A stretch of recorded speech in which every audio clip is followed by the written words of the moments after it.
This question is from NCRT chapter number 1 class 12th physics question 1.3. The statement of the problem says check that the ratio k e square upon g m e m p is a dimensionless. Look up a table of physical constants and determine the value of this ratio.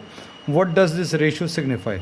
तो ये जो ratio दिया है that is k e square upon G M E M p. This ratio suppose we are naming this as x. अब ये k जो है that is 1/4 pi epsilon zero. k is what the constant involve in electrostatics into e square. k की value रख दी into G M E M p. Now we will be dividing numerator and denominator by r square. तो ये आ जाएगा ई square upon 4 pi epsilon zero R square. और denominator में भी अभी हम लोग डिवाइड करते हैं G M E M P upon R square. So this is actually nothing else but the electrostatic force. ये इलेक्ट्रोस्टैटिक फोर्स है और ये ग्रेविटेशनल फोर्स है. तो ये इलेक्ट्रोस्टैटिक फोर्स है और ये ग्रेविटेशनल फोर्स है. तो ऊपर भी फोर्स है और नीचे भी फोर्स है. मतलब this will be a dimensionless number m0 l0 and t0. ठीक है, एक तरीका तो ये है शॉर्ट ट्रिक. अब दूसरा तरीका ये है अगर आप इसकी वैल्यूज़ ही रखना चाहते हैं तो अभी हम लोग इसके यूनिट्स अगर रख दें k is measured in terms of newton metre square. हम लोग इसको फिर से लिख देते k e square upon G M E M p. ये इसकी जो यूनिट है newton metre square upon coulomb square. Charge की यूनिट कूलम है तो कूलम स्क्वायर अपॉन जी की यूनिट न्यूटन मीटर स्क्वायर पर के जी स्क्वायर. और ये मास ऑफ इलेक्ट्रॉन के जी, मास ऑफ प्रोटॉन के जी. तो यहाँ पर ये कैंसिल होगा, ये भी के जी स्क्वायर कैंसिल होगा, कूलम स्क्वायर कैंसिल होगा, न्यूटन मीटर स्क्वायर कैंसिल होगा. मतलब ये m0 l0 एंड t0 आ जाएगा. अब इसके बाद हम लोग we have to find out the value. तो वैल्यू अगर आप निकालें तो x is what k e square upon G M E M p. k की वैल्यू 9 इंटू 10⁻9 होता है क्या, newton metre square upon coulomb square into e square is the charge of an electron और charge of the proton 1.6 into 10⁻⁻19. और यहाँ पर क्या आ जाएगा, कूलम यूनिट आ जाएगी और ये स्क्वायर है डिवाइडेड बाय जी. क्या है,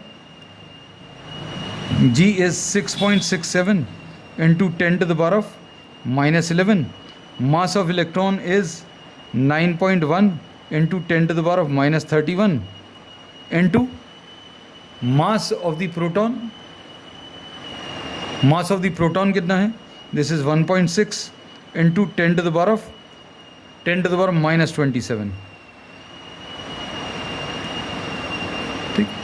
अब इसके बाद वैल्यूज़ को अगर अभी हम लोग और सिंप्लीफाई करें, दिस इज सिंप्लीफाइड फर्दर, तो इसमें 10 के पावर्स, ये कूलम स्क्वायर कैंसिल होगा. यहाँ पर नीचे यूनिट्स को अगर अभी हम लोग फिर से देखें तो यूनिट्स अभी we have already written down. ये न्यूटन मीटर स्क्वायर पर के जी स्क्वायर आएगा और यहाँ पर ये के जी स्क्वायर, तो ये भी कैंसिल हो जाएगा और newton metre square. So this will be dimensionless, this we have shown. तो यहाँ पर ऐसा लिख दे रहे हैं, जो बचेगा न्यूटन मीटर स्क्वायर पर के जी स्क्वायर इसकी यूनिट. और यहाँ पर ये के जी इंटू के जी, ये के जी स्क्वायर, ये कैंसिल होगा और ये न्यूटन मीटर स्क्वायर भी कैंसिल होगा. तो जो बचेगा उसको अभी हम लोग लिख लें 9 इंटू 1.6 इंटू 1.6 इंटू 10⁻⁹, ये इसका पावर और यहाँ पर 10 का पावर -38 अपॉन नीचे क्या है 6.67 इंटू 10⁻⁻11 और ये -31 और ये -27. और नंबर एक और है 9.1 इंटू 1.6. अब इसमें 1.66 है लेकिन अप्रॉक्सीमेटली अभी हम लोगों ने ये ले लिया. अब इसमें ये 9 इसके साथ अप्रॉक्सीमेटली कैंसिल होगा. 10 के पावर जो बचेंगे ये 1.6 बचा और क्या बचेगा 6.67 बचा इंटू 9 और इधर 9.1। 10 के पावर्स इधर पर कितने हैं, 10 टू द पावर ऑफ -29 और यहाँ पर पावर कितने -42 ऊपर जाकर +42 हो जाएगा और ये +27। तो यहाँ पर 1.6 ही अप्रॉक्सीमेटली कैंसिल होगा। तो ये 10 के ऊपर पावर कितना आ जाएगा, 10 टू द पावर ऑफ 40 और ये सॉल्व करने पर this turns out to be, ये 9 और 9 कैंसिल होगा, ये 16/64 मान सकते हैं। 16/64 मतलब 0.25 के करीब। सो द एग्जैक्ट आंसर, ये रफ आंसर निकालने का तरीका, आप इसको 16 अप्रॉक्सीमेट कर लें, ये 10 से डिवाइड करें, इसको भी हम लोग 1.6/6.6 लिख सकते हैं, which can be written as 16 divided by 66 यानी 16 डिवाइडेड बाय 64, 0.25 के आसपास। On solving it we get this is 0.229 into 10 to the power of 40, इधर पर लिख दे रहे हैं थोड़ा सा नीचे, 0.229 into 10 to the power of 40, एक 10 को इधर ट्रांसफ़र करें, so this will be 2.29 into 10 to the power of 39 and this is a dimensionless number. और ये एक्चुअल में रेशो क्या दे रहा है, this is giving you the ratio of electric force and gravitational force. Electric force acting between two charges और यहाँ पर ये क्या है, the gravitational force acting between the two charges. और चार्जेस कौन से हैं, इलेक्ट्रॉन और प्रोटॉन। तो इलेक्ट्रॉन और प्रोटॉन के बीच में लगने वाला इलेक्ट्रिक फोर्स और ग्रेविटेशनल फोर्स का रेशो ये है।